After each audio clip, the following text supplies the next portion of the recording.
Muy buenos días y comenzando la semana en este 22 de noviembre, además día de Santa Cecilia, patrona de la música, así que a todos los que se dedican a las artes musicales, pues evidentemente felicidades por el día de su patrona. Todo ello cuando llega o parece llegar la primera borrasca al archipiélago canario, ni que decir tiene que en La Palma están pendientes de todo ello, pero también hay previsión de que llegue a la isla de Gran Canaria. De momento no cae ninguna gota, pero se espera que incluso pueda llover con aparato eléctrico. Esto es lo que da de sí este 22 de noviembre en la entradilla de nuestro programa Sureste Contigo, a través de este canal televisión, también a través de Radio 10 Ingenio y las redes sociales. Nuestro primer paso, conocer la actualidad informativa en los diferentes municipios. Obdulia Artiles, Centro de Producción de Ingenio. Muy buenos días. Muy buenos días, saludos a todos en este lunes, comenzando la semana y también nos sumamos a esa felicitación hacia todas las personas que se dedican, que practican y que aman la música. Dicho esto, pues vamos a hablarles de un convenio que se ha materializado esta misma mañana con la firma por parte de los organismos implicados, que son el Ayuntamiento de la Villa de Ingenio a través de la Concejalía de Comercio y la Asociación de Empresarios de Ingenio y Carrizal. Un convenio al que se dedicará 24.000 euros, con lo que se pretende pues llevar a cabo la dinamización de las zonas comerciales del municipio y la puesta en marcha de distintos proyectos como una ruta de tapas, un concurso de escaparatismo, la feria de saldos y todo ello para incentivar las compras en las próximas fiestas navideñas y también, pues, como no, incentivar el consumo en los comercios del municipio. Ese convenio era firmado, como digo, en la mañana de este lunes. Y cambiamos de asunto porque hoy se darán a conocer los detalles y los compromisos alcanzados durante la visita del consejero Sebastián Franquis junto a la directora del Instituto de la Vivienda, María Isabel Santana, el pasado viernes a la Villa de Ingenio. Recordemos que se trata de poner en marcha ese proyecto de construcción de 16 viviendas sociales en el municipio. Ahí vemos imágenes de ese momento en el que los políticos eran pues recibidos en las casas consistoriales con esa reunión previa a la visita de los terrenos donde se espera se efectúe esa construcción de las viviendas. Y también el de Turismo visitaba la Villa de Ingenio el pasado viernes para contemplar e inaugurar de una manera, digamos, oficial ese mural que ahí vemos en el campo de fútbol de la Capellanía de la Jurada y que, digamos que recibe a los visitantes que llegan a la isla de Gran Canaria o a todas aquellas personas que desde la Gran Canaria 1 se dirijan al sur de nuestra isla. Estos son algunos de los asuntos que se darán a conocer en los informativos de este canal televisión esta tarde a partir de las 7 de la tarde. Por nuestra parte, nada más, desearle un feliz día a todos, especialmente a los músicos, y nos volveremos a encontrar mañana. Adiós. Adiós, Obdulia, hasta mañana. Nosotros seguimos avanzando en los contenidos y vamos al municipio de Santa Lucía con nuestra compañera Sole Álvarez. Sole, buenos días. Muy buenos días, Antonio Miguel. Muy buenos días a todos los que nos están viendo a través de este canal televisión. Digamos que todos los municipios están poniendo las pilas en lo concerniente a la campaña de Navidad este próximo mes de diciembre para incentivar no solo la compra en el comercio local, sino para disfrutar. Y al igual que en Ingenio, pues se está preparando esta campaña por parte de INCAE en Santa Lucía, pues comenzó este pasado viernes por parte del encendido navideño. con un acto muy especial conducido por la humorista Yaneli Hernández y el posterior concierto de Salvapantallas en la Plaza de San Rafael. Todo un éxito musical. Y es que este mes de noviembre, lo que nos queda y el próximo, continuaremos celebrando, como es hoy, Santa Cecilia, patrona de la música. Y la música va a ser protagonista toda esta semana. Concretamente en el Ateneo de Santa Lucía, desde la Escuela Municipal de Música, también se han preparado una serie de conciertos familiares. Por otro lado, destacamos también lo que aconteció el pasado viernes, como fue la celebración del Día de la Infancia, un acto muy bonito que se celebró en Balos, con actividades, stands, muestra de deportes, de juegos y la actuación de un payaso, como es natural. También hablaremos no solo de lo que pasó, sino de lo que va a acontecer. Continúa la tercera Bienal de Fotografía, atentos a esa serie de conferencias y exposiciones que va a tener lugar durante esta semana en el Ateneo Municipal. Y destacamos también, por supuesto, el 25 de noviembre, el Día contra la Violencia Machista. Este sábado se celebró en el Teatro Víctor Jara el acto institucional y el posterior concierto de Ana Guerra. O sea, mucha música, pero también hay que destacar que ojalá no se tuviera que conmemorar este Día contra la Violencia Machista, ¿verdad? Que fuéramos una sociedad igualitaria, de respeto y de crecimiento y sobre todo de libertad. Pues con esto, Antonio y Miguel, es lo que más o menos destacaremos en la jornada de este lunes, una semana que pues está comenzando todavía. Bueno, pues apostamos, y me sumo a tu comentario, y apostamos por la convivencia de género en positivo entre las personas. Hay que poner en valor todo aquello que nos une y evidentemente erradicar lo que nos separa. Muchísimas gracias, Sole, muy buen día y hasta mañana. Gracias a ustedes, hasta mañana. Nosotros de inmediato vamos a repasar la información, también vamos a presentar a nuestros contertulios la información de carácter regional.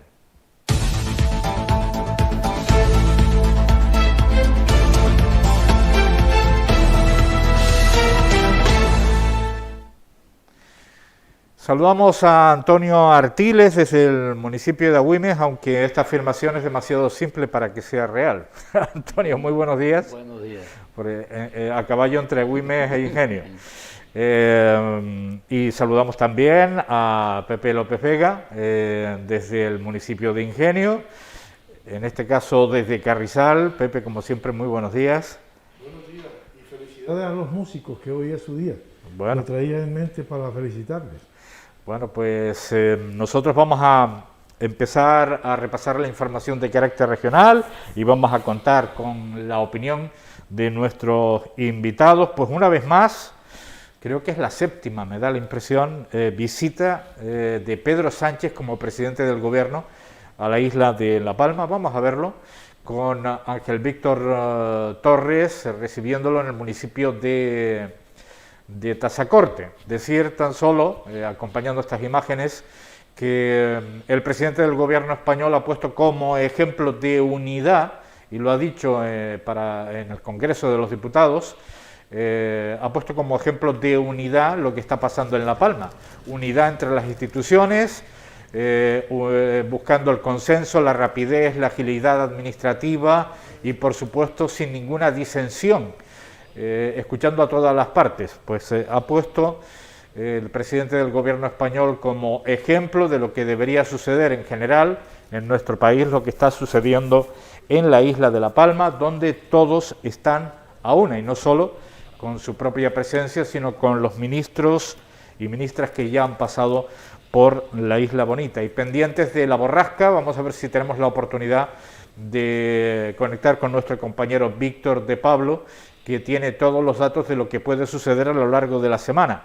Hoy están pendientes de la lluvia que puede ser de carácter tormentoso en la isla de La Palma y un volcán que está estable.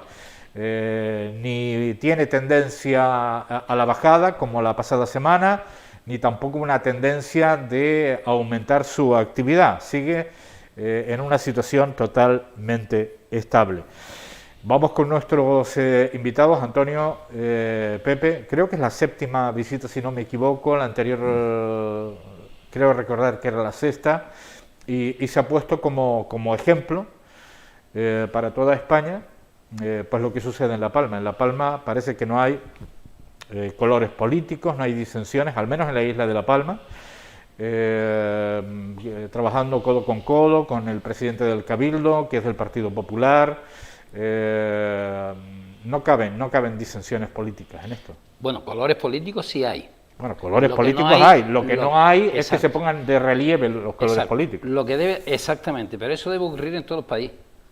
Eso es desde mi punto de vista. O sea, nosotros los ciudadanos votan a la gente para que después se unan y hagan algo en común para bien de este país, no para que estén todo el día discutiendo con boberías, porque ganan unos sueldos extraordinarios que lo pagamos todos.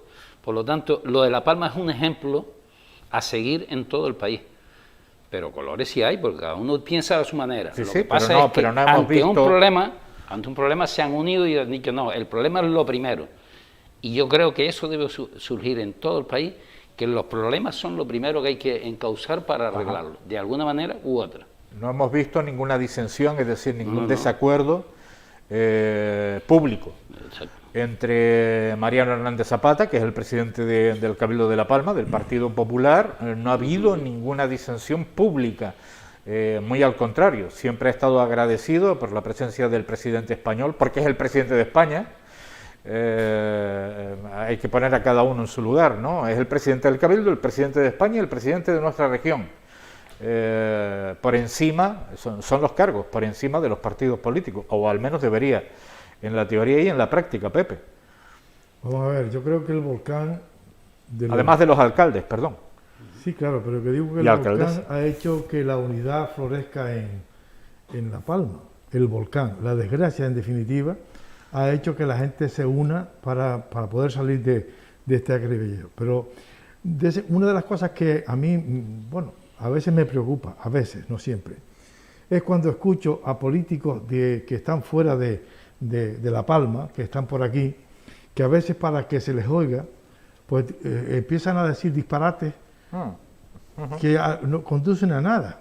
Y solamente lo dicen porque quieren decir algo, no porque tengan algo que decir, sencillamente porque quieren decir algo. Y es que escuché esta semana pasada a unos señores diciendo disparates para mí, que la verdad es que no merecen ser políticos como tales, porque el político, la esencia del político es otra, no es criticar por criticar y todo está mal porque yo no soy de ese convento. Vamos a ver, si una cosa está bien para el negro y para el blanco y para el cobrizo y para todos. Ajá. Pero hay personas que no entienden, sino que si no lo hago yo no está bien. Eso no se puede hacer tampoco, ¿sí? Bueno, a mí me viene a la mente, no sé si estarán de acuerdo, me viene a la mente una desgracia muchísimo mayor, salvando las distancias, es completamente diferente, un fenómeno natural, un volcán que arrasa tantas viviendas y que está, en fin, en el ánimo de todos los palmeros, por supuesto, estamos con ellos, ¿no? Pero ha habido una desgracia que se ha cobrado miles de víctimas en nuestro país, que ha sido el COVID, ha arrasado inicialmente en los centros de mayores, ha habido disensiones desde el minuto 1. Sí.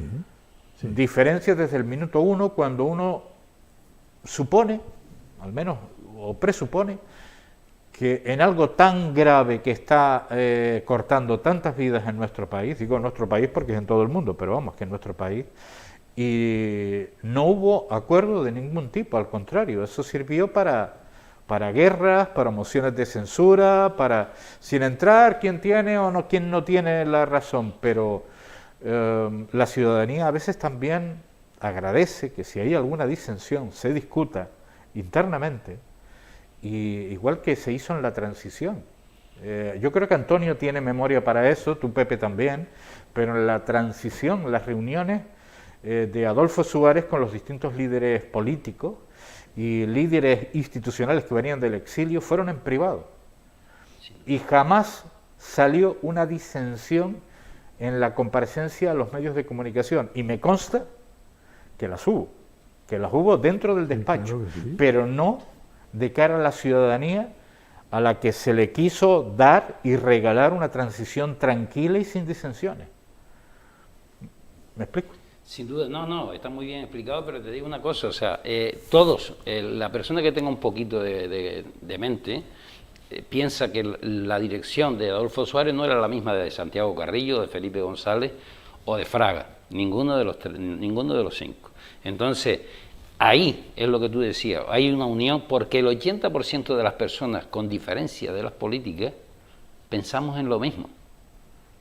La diferencia está en un 20 o un 25%.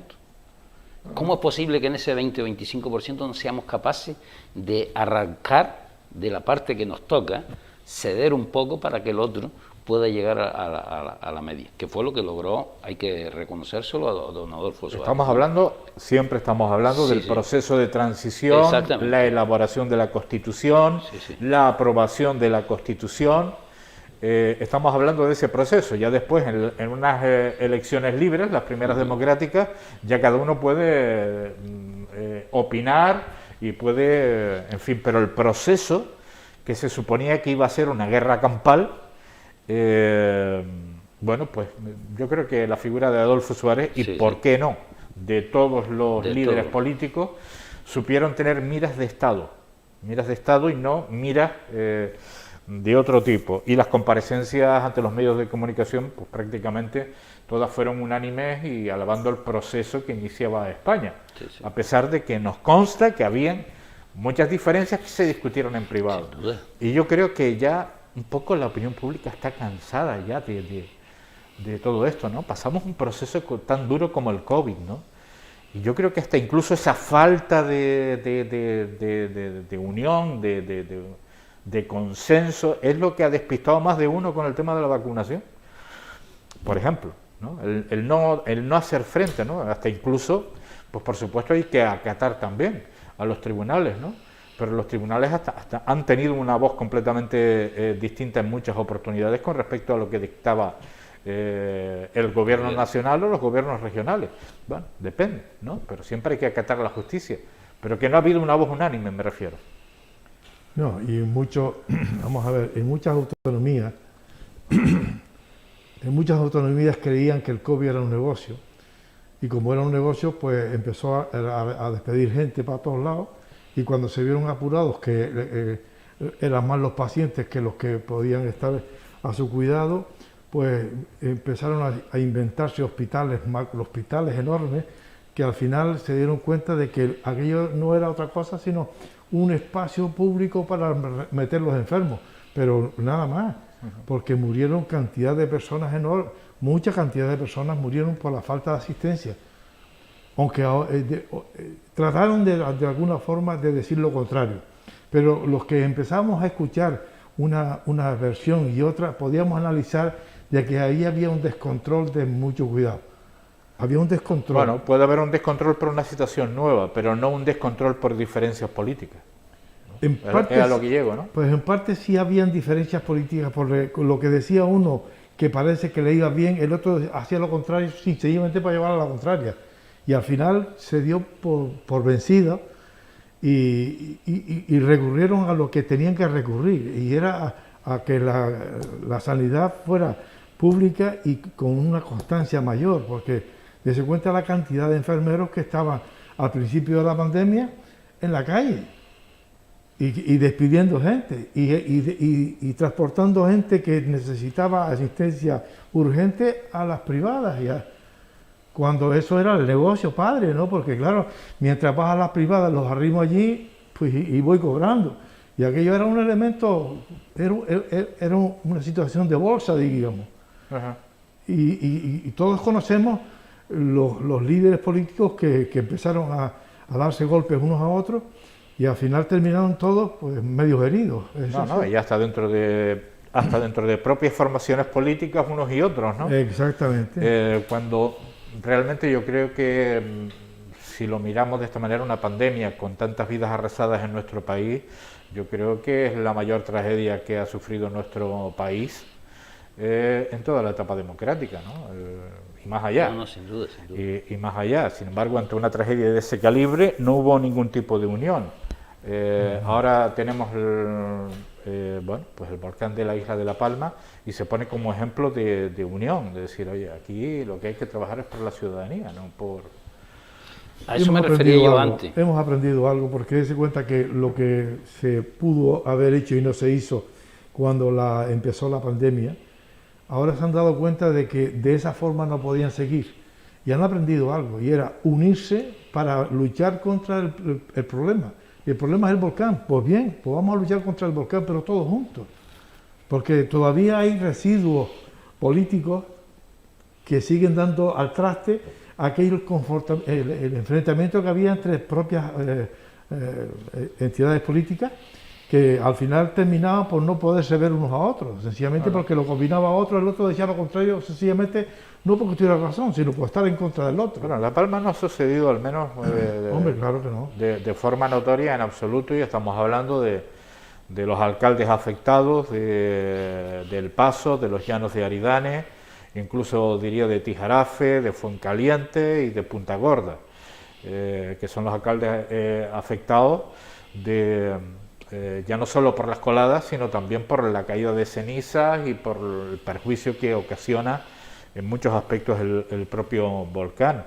Y en las ruedas de prensa del PEVOLCA no ha habido ninguna disensión y han estado allí el presidente del Cabildo, el presidente del Gobierno, el presidente regional, y es un motivo por lo menos un motivo de orgullo que se vea las administraciones del tipo que sean, color político me refiero, trabajando por la ciudadanía. Ya quienes disienten, en ocasiones puede ser la ciudadanía, que está desesperada, lógicamente, que oye, esto habría que concretarlo, lo del dinero y tal, pero bueno, yo creo que se ha hecho un gran avance sin duda, pero sin embargo han habido voces discordantes en la nación con la visita de Pedro. Sí, y yo decía, cuando me preguntaron en una ocasión, decía, bueno, gracias que no estamos en elecciones, porque si estuviésemos en elecciones es que viene por las elecciones.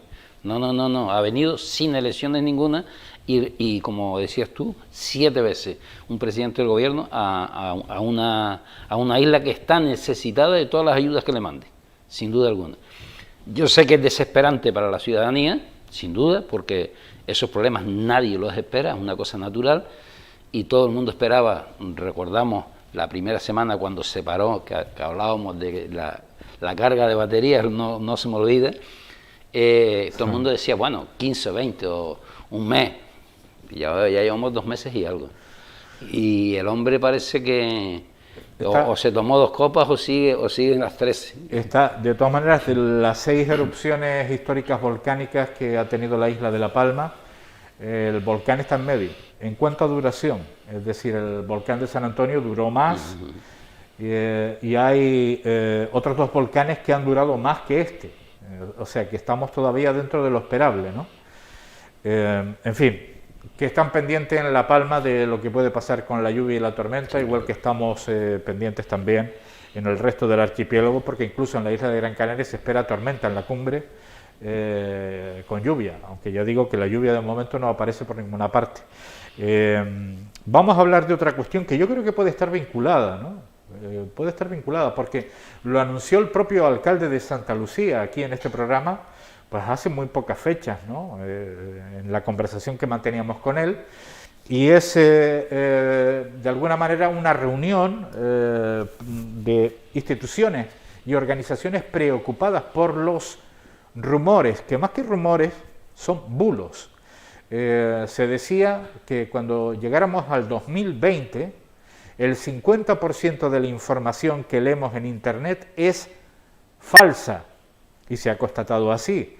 Ha habido, ahí también hubo diferencias en el Parlamento Europeo, porque se pretendía poner coto a lo que es falso, obligando a poner la fuente de lo que estás afirmando.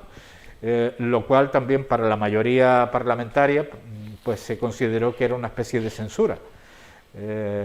O sea, estamos entre el derecho al bulo o el derecho a opinar. Vamos a escuchar al alcalde de Santa Lucía. Bueno, yo creo que la experiencia la debemos valorar positivamente, agradecer a SAS Antirrumores del País Vasco, a Vallecas Antirrumores, a gente que viene de Tenerife y de Fuerteventura y también de la propia comunidad andaluza. Yo siempre pongo como ejemplo que en el municipio de Santa Lucía conviven 104 nacionalidades distintas y conviven de manera pacífica, y eso es no porque lo digamos desde la corporación municipal, sino se percibe en los centros educativos, en las instalaciones culturales, en los propios parques donde los niños y las diferentes comunidades se integran, y no solo ahí, sino en muchas ocasiones desde el área de solidaridad se han organizado pues actividades que de manera conjunta diferentes comunidades pues expliquen maneras de hacer comidas en épocas puntuales del año, etcétera, etcétera. Creo que esta acción también va a contribuir que Santa Lucía sea una zona sin bulos, sin rumores, y que los perjuicios se olviden también. Desde el área de solidaridad, esta es la intención con la que se ha organizado esta acción formativa. Sí, efectivamente, y eso creo que se está también demostrando de esta manera, y quizás pues estos antirrumores pues han salido por el número de nacionalidades distintas, como bien decía antes, que convivían en esta zona. Bueno, especialmente orientada a esta campaña, o más que campaña, una puesta en común de conocimientos ante los bulos y rumores en relación a la inmigración, al fenómeno migratorio que también ha despuntado en estos tiempos en el archipiélago canario, aunque el índice ha bajado, pero sigue habiendo un drama tremendo en el mar con muchísimas muertes, y los vemos en los titulares pues prácticamente todas las semanas, ¿no?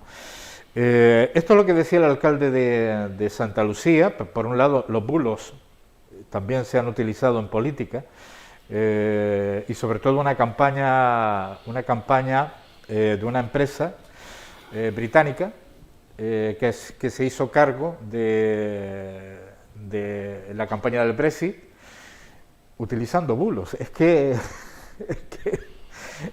a veces uno tiene que reírse por no llorar.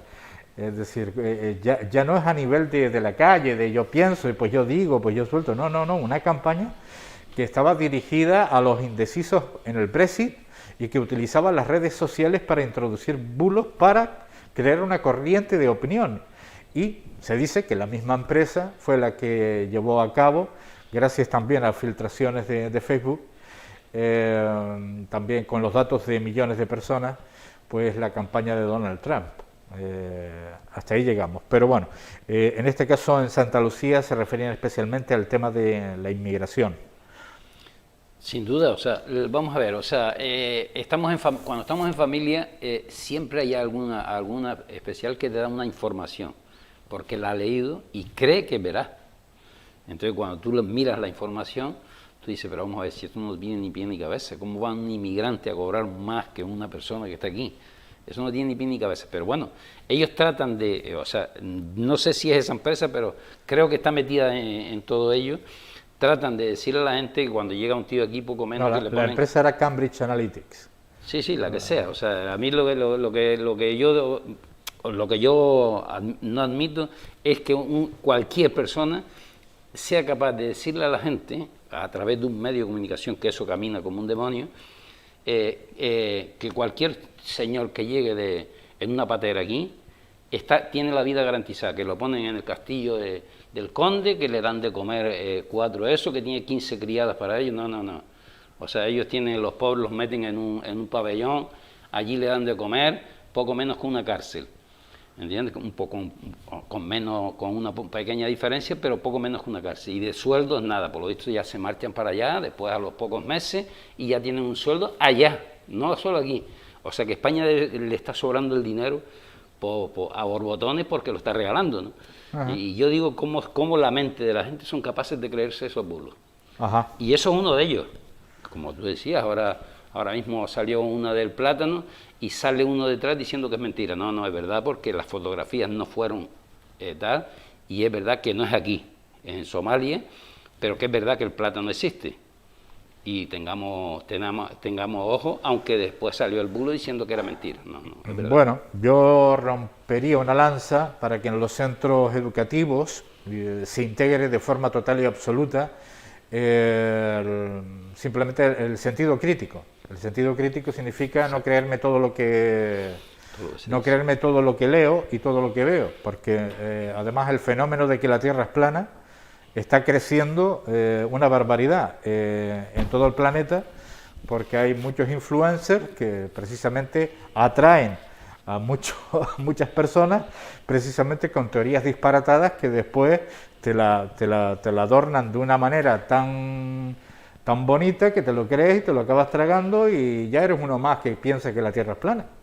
Sencillamente, algo que era impensable hace 30 años, ¿no?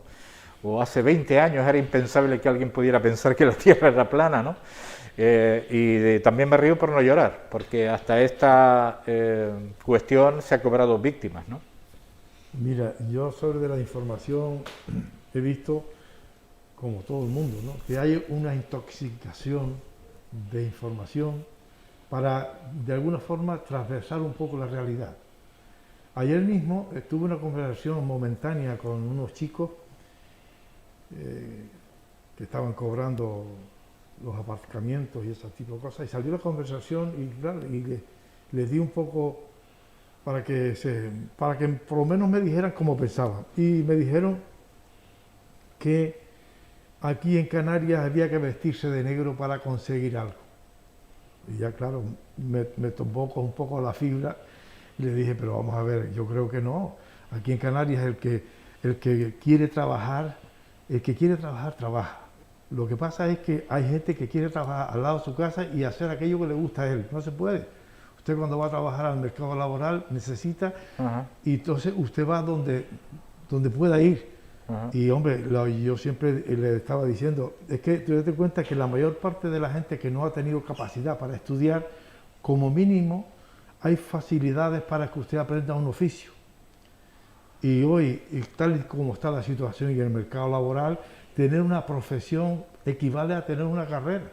¿Por qué? Porque dése cuenta que un fontanero hoy puede estar cobrando mucho más que un abogado. Sí. Y hay diferencias. Lo hablábamos con el consejero de empleo del Cabildo de Gran Canaria el pasado viernes, con Juan Díaz. Hablábamos precisamente de todas aquellas áreas en las que hace falta mano de obra. Y precisamente no es un titulado en empresariales, es un fontanero, es un albañil, claro. Yo le ponía el ejemplo también de un cerrajero, que nada más que hay un ingenio, y cosas similares, ¿no? Y profesiones de futuro por las que parece que todavía no se apuesta, ¿no? Pues yo le hacía referencia a la empresa donde yo trabajé de tantos años, y resulta que los chiquitos estos que vienen de África, que a mí, yo creo que lo estaban pasando a negra y siguen siendo negros de color los infelices, ¿no? Pero hacían en la empresa el trabajo que nadie quería hacer, pero lo hacían por necesidad. Y yo recuerdo de un chico que hablaba español un poco porque venía de Guinea, y hablaba español y se le entendía bastante bien, y tenía calidad de palabra, tenía una mentalidad abierta, y por eso le cogimos un cierto cariño. Y resulta que en su tierra era profesor y estaba trabajando aquí enderezando alambres de esos negros para los farrayas amarrar. Ese es un trabajo que nadie quiere hacer porque hay que darle muy fuerte al alambre y tal para enderezar. Y el chico me decía, mire Pepe, me decía así el pobre, dése cuenta que nosotros venimos aquí a ganarnos la vida para vivir nosotros y que vivan nuestras familias.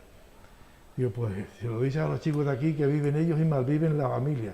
Bueno, solamente un detalle me gustaría apuntar para seguir creando opinión. Recuerdo al presidente de los cafeterías y restaurantes de Puerto Rico, en el municipio de Mogán, Florencio Pacheco. Estoy yéndome a una época pasada en radio, cuando tenía la oportunidad de hablar con él, y él públicamente digo, a través de la radio, ofrecía 300.000 pesetas. En aquel entonces. 300.000 pesetas, estábamos por el cambio de siglo, ¿no?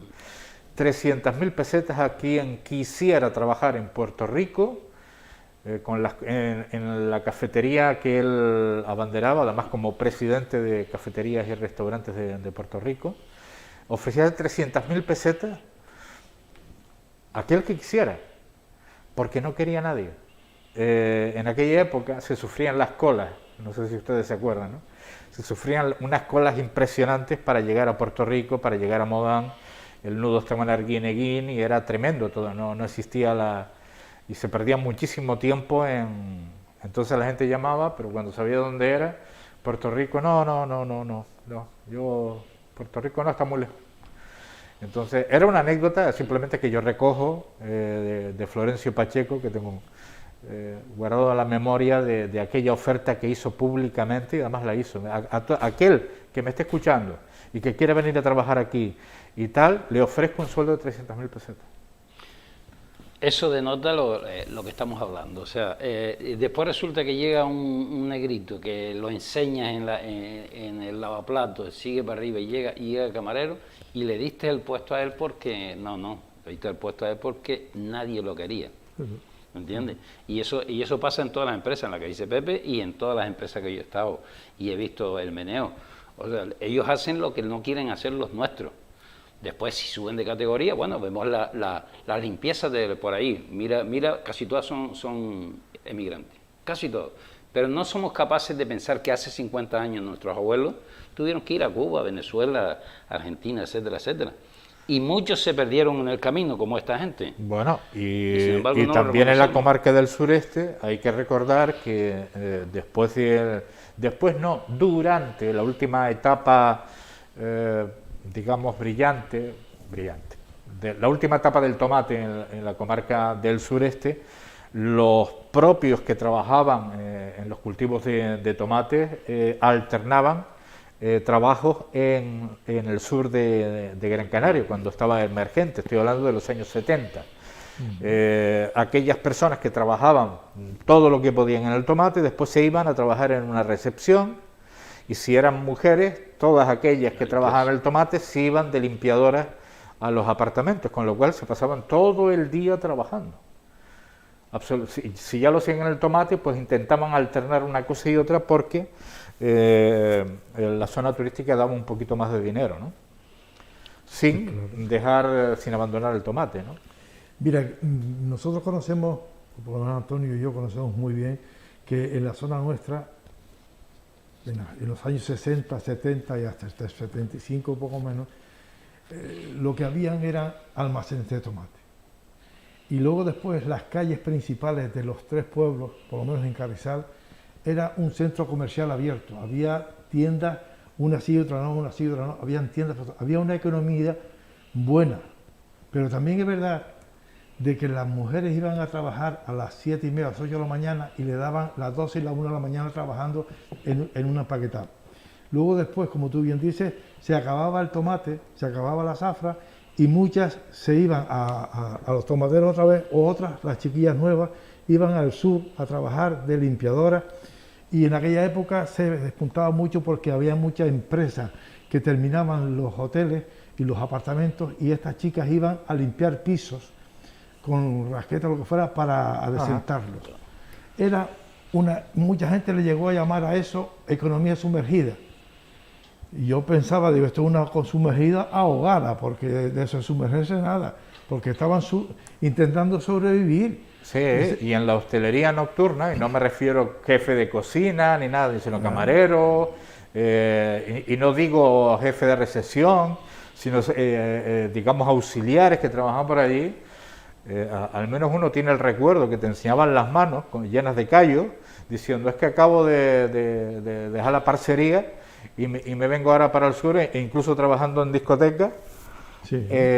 Toda la noche, que no es la discoteca que tenemos ahora mismo el concepto, sino sirviendo copas y haciendo lo que podía, para acostarte a las tantas de la mañana, para después levantarte al tempranísimo, para ir otra vez a trabajar al tomate, para después volver. O sea, impresionante el afán de superación de una comarca como es la del sureste. Mira, yo quiero dejarlo claro. Todo el mundo conoce bien que hoy se están jubilando, son de la nuestra más o menos, un montón de jóvenes del pueblo de Ingenio, de Carrizal y todas estas comarcas, que han terminado su vida laboral en los hoteles de cualquier profesión, y empezaron a trabajar en almacenes, entregando cajas, cargando cajas, lo que fuera. Pero cuando los almacenes empezaron a cerrar y los chicos empezaron a ver que el futuro no estaba ahí, pues se lanzaron al turismo, porque era digo, un puesto de trabajo fácil sin Sí, tener... al principio era, Claro. esta es mi obligación, pero voy a ganar un pisco más, Exacto. porque voy a hacerme mi casa, me la voy a construir, o me la estoy construyendo y necesito... Entonces, bueno, los tiempos de autoconstrucción de todos los barrios de aquí hasta Eso fue a raíz hasta del el sur. 66, hasta el 66, pero claro, es que estamos hablando de personas que empezaron a trabajar a los 10 o los 11 o los 12 años. Y antes.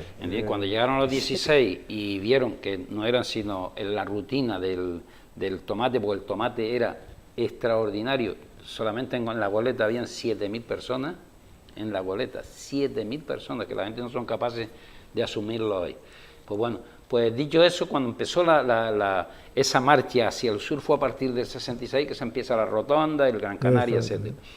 Pues claro, allí no solo era lo que ibas a cobrar, es que cualquiera que llegaba del extranjero te llenaba el bolsillo, porque eran todos propinas, eran diferentes monedas, etcétera, etcétera. Ajá. Entonces te llenaban el bolsillo y venías a tu casa, como bien dices tú, pues a ver si comprabas el solar, para después en los años 70 y pico empezar a fabricar y hacer su casa, Exacto. etcétera, etcétera, Exactamente. que también es diferente a hoy.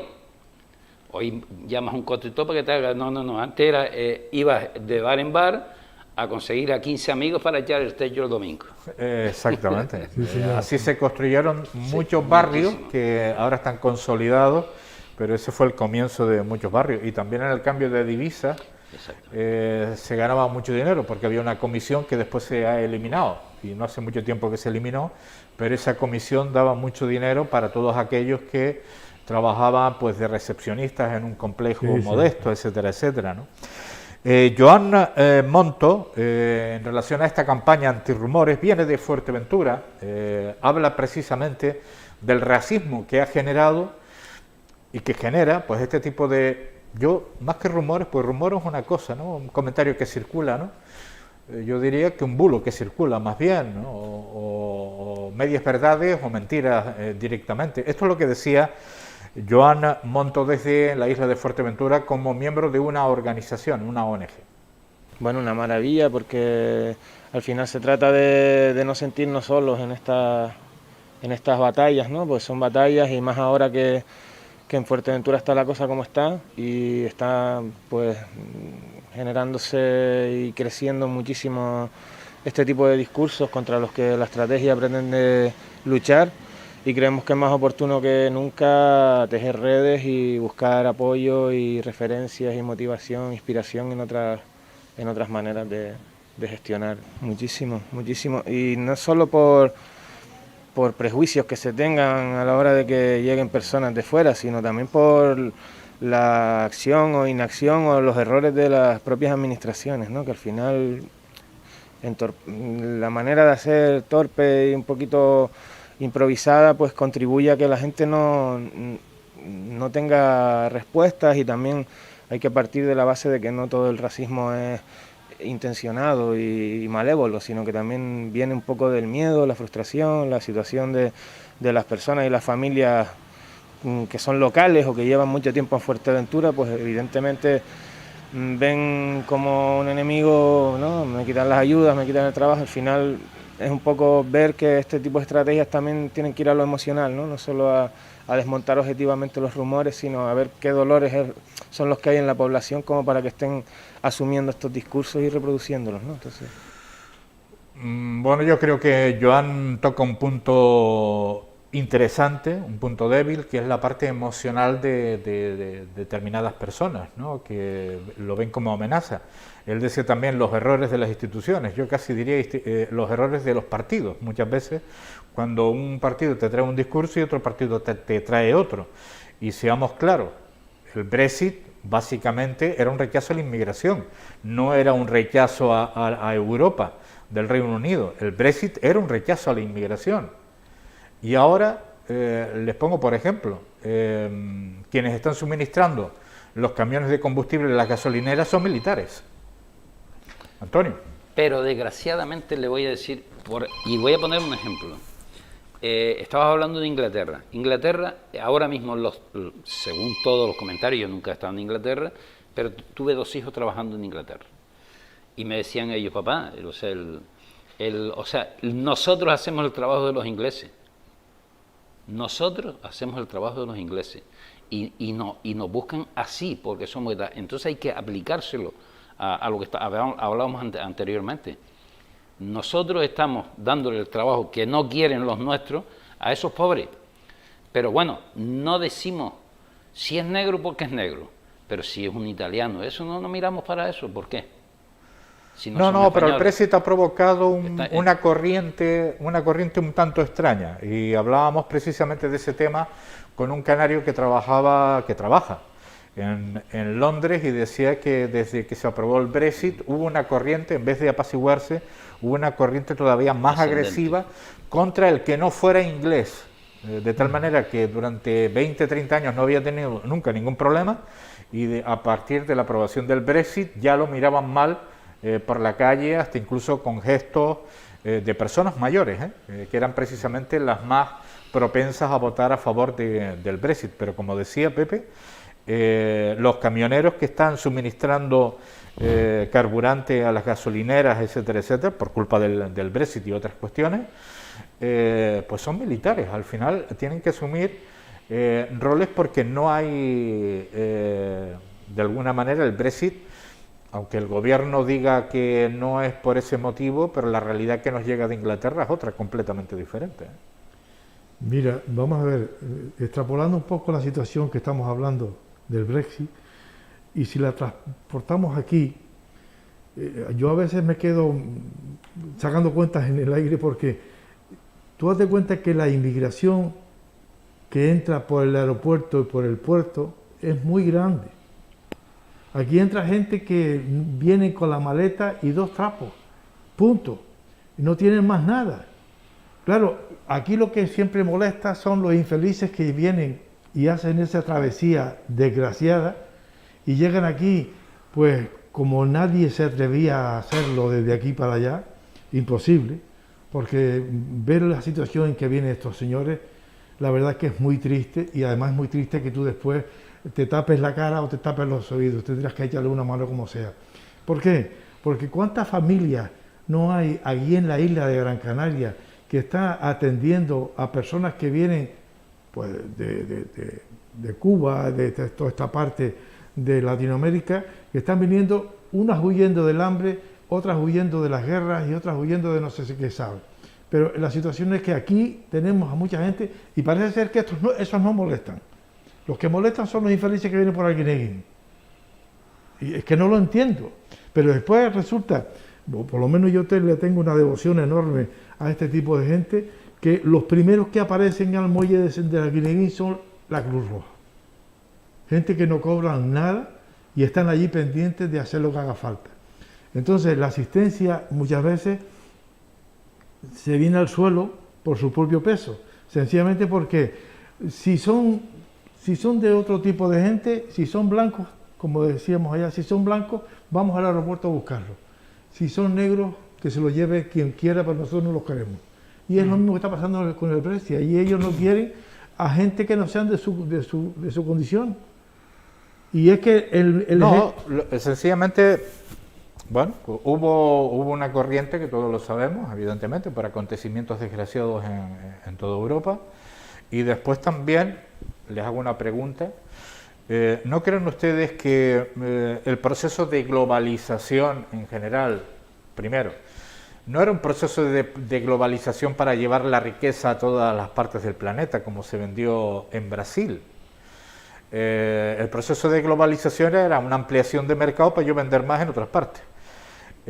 Y Europa tal vez no cometió el error, no digo en la construcción más que nada, digo, no cometió un grave error a la hora de adherir países a la propia Unión Europea sin llegar a esa necesaria equidad de renta del Producto Interior Bruto de cada país, que era necesario, por lo menos se le exigió a España, y España hizo grandes esfuerzos para adherirse, pero después, en fin, la cantidad de países del este ha sido muy importante, con una renta muy baja, que ha provocado una migración dentro de la Unión Europea. Y tal vez fue ese afán de conseguir un mercado muchísimo mayor dentro de la Unión Europea. Pregunto, ¿ustedes están de acuerdo con esto? Porque es una opinión, no es una afirmación. No, sin duda. O sea, se cometieron un montón de errores y desde Europa en tratar de acaparar todo lo que era lo que era Europa, la Unión Europea, lo que Sí, era los países Europa, satélites de la Unión Soviética anteriormente. Sí, porque nosotros tuvimos un gran problema. España tuvo un gran problema y lo digo con toda la sinceridad, porque es una anécdota que me ocurrió. Yo voté que no a la OTAN. Ajá. Y fui al meeting de Felipe González. Ajá. Y lo pregoné allí y cuando él me llamó, me dijo, a mí no me... Las palabras mías exactas fueron, a mí no me bajas tú los pantalones. Y dice, y a mí me lo bajaron. Y entonces le pedí explicación y me dijo, o entramos en la OTAN o no entramos en Europa. Y si no llegamos a entrar en Europa, hoy nosotros estaríamos muchísimo peor de lo que estamos. Bueno. Pero muchísimo peor. Entonces, eso hay que reconocerlo y los países que están adyacentes, que han recogido... ¿Te acuerdas de la Europa de 2 velocidades? Claro, sin duda. Que era cuando ahora hay 4. Cuando precisamente ingresó España. Había que adecuar que los países que fueran más lentos, como España, Portugal, Grecia, apretaran el acelerador, generaran economía, generaran renta para equipararse, si podían, a países como Francia, como Alemania y como Reino Unido. Recordemos que la Unión Europea fue una idea del Reino Unido, de Gran Bretaña, con la Commonwealth inicial, ¿no? Que era una unión económica. Sí. Entonces, después, ¿qué es lo que sucede? Que se van integrando países con filosofías, credos, etcétera, etcétera, muy diferentes y una renta muchísimo menor, que provoca una migración. Y digo, ¿y dónde está el discurso de las 2 velocidades? Porque ahora es una Europa de 4 velocidades, pienso yo. Yo pienso, estaré equivocado seguramente, pero yo he pensado que la globalización lo único que ha hecho es globalizar la pobreza de tal forma que ahora hay más pobres que antes. Hay mucho más pobres que antes. ¿Por qué? Porque en las últimas estadísticas que podemos ver en los periódicos, que a lo mejor es un bulo, no sé, resulta que el capital ha aumentado su negocio con la globalización, pero también ha aumentado la pobreza en el mismo sector. Entonces ahí hay 2 diferencias que o una tiene la culpa o la otra no alcanza a verlo, ¿no? Porque ahora mismo en Gran Canaria se está viendo que las estadísticas vemos como que la pobreza está aumentando. Claro, pues ha desaparecido la clase media.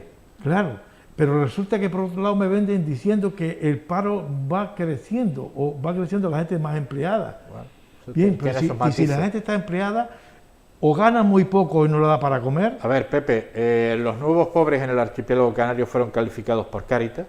Sí. Cobran 1.000 euros. Es decir, los 1.000euristas ya se consideran como del segmento en riesgo de pobreza, me refiero, quien tiene 1.000 euros para sustentar una familia. ¿Me entiendes? Es decir, porque no llega al umbral del mantenimiento, ¿no? Entonces, sí. Esto ya se habló en su momento en la crisis económica que empezamos a padecer en el 2008, y los nuevos pobres eran gente con trabajo y cobrando 1.000 euros. Claro, pero date cuenta que, por un lado dicen, los mileuristas son pobres, pero ¿y la viuda que cobra 600 euros? ¿Qué 600 es el mejor de los casos, compañero. Claro. Pepe, 360 y pico euros. Pues ahí está.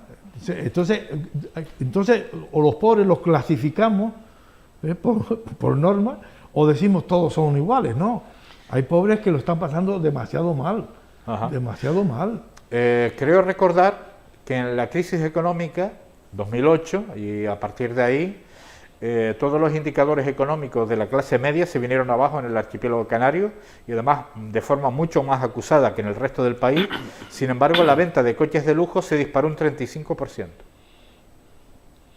Sí. Eso denota la situación que estamos pasando. En España. O sea, los de arriba suben más y los de abajo bajan más. Claro. Entonces, que los de abajo somos mucho más que los de arriba. Claro. Sí, sin duda, sin duda. No, arriba hay 5 y abajo hay 5.000, sin duda.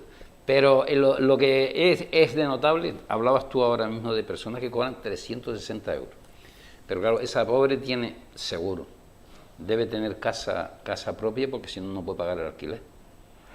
No, debe tener en muchas oportunidades son personas, en algunas oportunidades son personas que salen adelante gracias a la ayuda de los hijos, etcétera, etcétera, etcétera. Pero son personas que incluso en estado de dependencia cobran esa cantidad. Y son muchas, y son muchas, no son 2 o 3. No, ni mucho menos. Si fueran 600 euros, yo creo que darían un bote de alegría a muchas personas, Pepe. Claro, pero es que uno muchas veces, si tú haces un baremo entre unos y otros, te coges a los que más o menos están más o menos bien. Pero también es verdad que si analizamos esto, que lo hemos hecho en algunos sitios, si analizamos la compostura que tiene ahora mismo la pobreza en Canarias, resulta que hay pobres porque quieren serlo.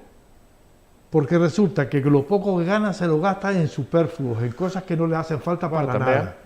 Yo le decía hace poco a un chico que me contaba que tenía una hija o un hijo, algo así me dijo, y que estaba el hombre que no podía más y tal, y lo veo que tenía un móvil, que aquello era una pantalla que daba miedo, y fumando el cigarrillo ese que no sé ni cómo se llama. Yo le dije a sí mismo y se me enfadó el hombre. Digo, mira, con lo que tú pagas de móvil, le compras la leche a la niña y te sobra dinero. Y con lo que tú gastas de tabaco ese que te estás fumando, compras el pan del diario. No sé. Por lo tanto, eso a ti no te hace falta para vivir.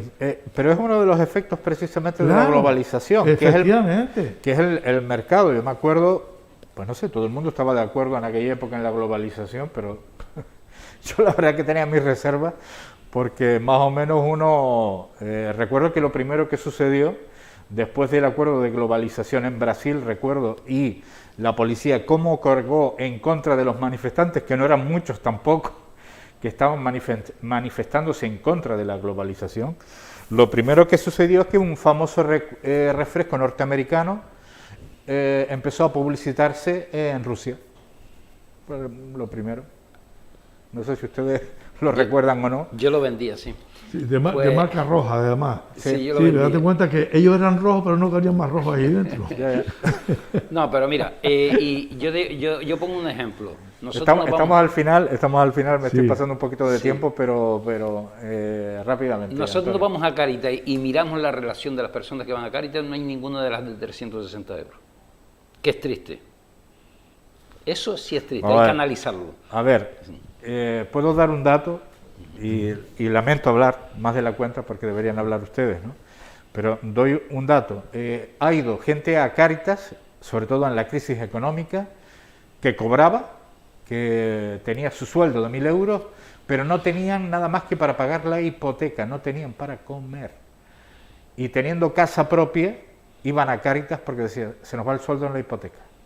Sí, y también otra cuestión que me gustaría lanzar, los palmeros van a seguir pagando la hipoteca. Sí, pero es que tienen una cadencia, solamente les han dado una cadencia. Claro. Pero van a seguir lo que tarden. Se supone que quien está pagando una hipoteca, pues no sé qué capacidad económica tendrá, pero hay mucha gente que está pagando su hipoteca de una casa que ya no existe. Que ya no existe. Exactamente, ¿no? Sí, pero y van a seguir pagando. Los bancos no perdonan, pero a nadie.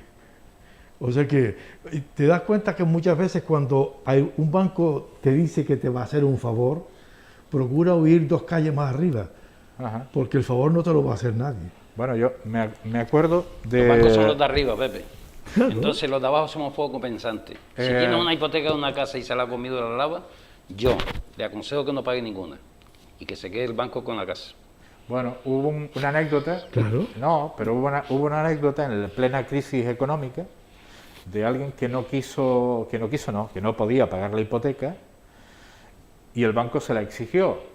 Se agotaron todos los plazos y un buen día el hombre, creo que fue en Madrid, se plantó delante del banco y tiró los escombros de parte de algo había demolido la casa y le dejó allí parte de los escombros, ahí tienen la casa. Y al pobre, pues por supuesto, además de las multas pertinentes, pues le cayó una buena. Es decir, solamente consiguió la perreta y se acabó. Y siento haber sacado tantos ejemplos. Pero a veces la realidad va por un lado, nos venden otra cosa y por eso decíamos bulos, rumores, nos tragamos un sapo por un lado, pero después por otro, con un proceso de globalización, lo que se persigue es ampliar el mercado y que ustedes consuman cada vez más. Exactamente. Ese es el trato, ¿no? Bueno, Antonio, un placer. Felicidades a todos los que les gusten la música. Claro que sí. Porque están en su día. Y... Bueno, ¿y cuándo es el día de los escuchantes que les gusta la música? Porque también debe tener un día de eso. Todos los días, Pepe, todos los días. No des idea porque te lo ponen, ¿eh? Ah, vale.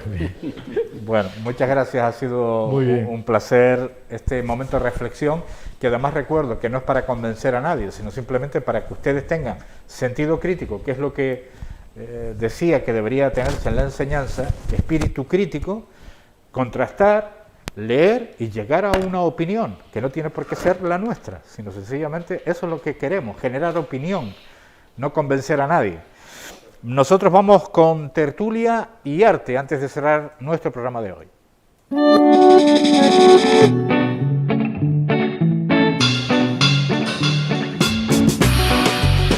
Les presentamos el último contenido semanal de Tertulia y Arte. Esta semana hemos tenido el placer de contar en nuestra mesa de tertulias virtual con el escritor Javier Hernández Velázquez y el artista plástico Carlos Blanco Artero. Comenzando por las recomendaciones artísticas y literarias, Javier Hernández Velázquez nos recomienda la obra artística de Óscar Domínguez y de Juan Ismael, porque, según el propio escritor, vivieron en una época transversal y rupturista, y porque el surrealismo y toda aquella contracultura cambió la realidad. Asimismo, y con relación a la literatura y en cuanto a la insularidad, Javier Hernández Velázquez recalca lo siguiente. Domingo Pérez Minic solía decir que Tenerife y por ende Canarias viene marcado por el puerto y el océano Atlántico, una puerta de entrada y de salida de viajeros e ideas. No siento, dice, la necesidad de refugiarme en ningún Comala o encerrarme en un universo comprimido por los fetasianos. Escribo mucho de mi ciudad, Santa Cruz, pero nunca olvido la ubicación geográfica de estas islas como eje tricontinental, América, África y Europa.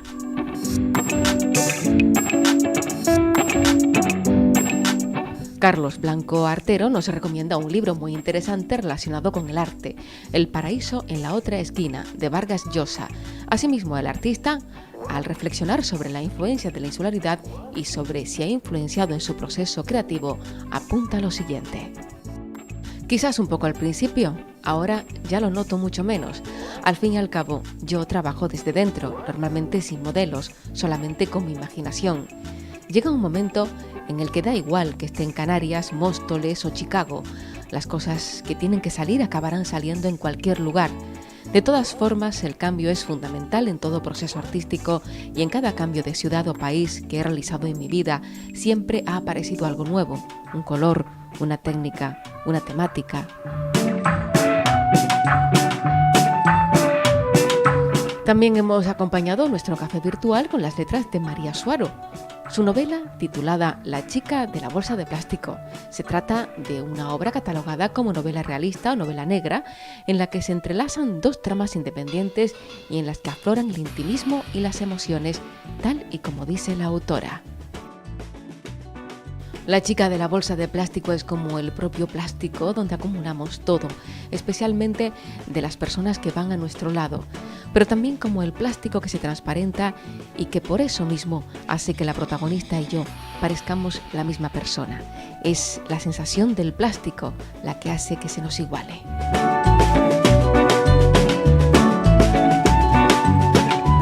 Finalmente, en nuestra sala de exposiciones online, el artista Juan López Salvador nos presenta Secuencia, una exposición en la que se deja entrever la huella producida por los volcanes. En palabras del propio artista, nacimos sobre volcanes y nuestra vida transcurre sobre las huellas producidas a través del tiempo por estas incontenibles explosiones. Muestro, dice el autor, en esta exposición imágenes de obras realizadas sobre el tema en sus distintas facetas a lo largo de 40 años.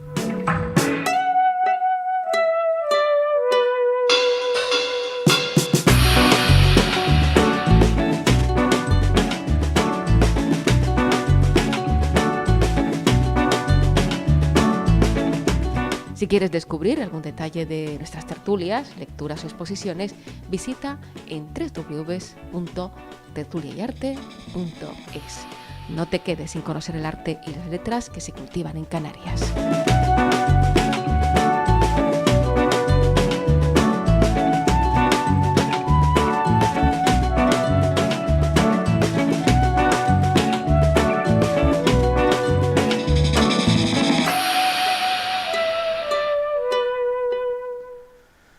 Tertulia y arte, con esto finalizamos, con cultura finalizamos nuestro programa en la jornada de hoy. Sureste contigo, si así lo desean, volveremos mañana. Tengan buen día.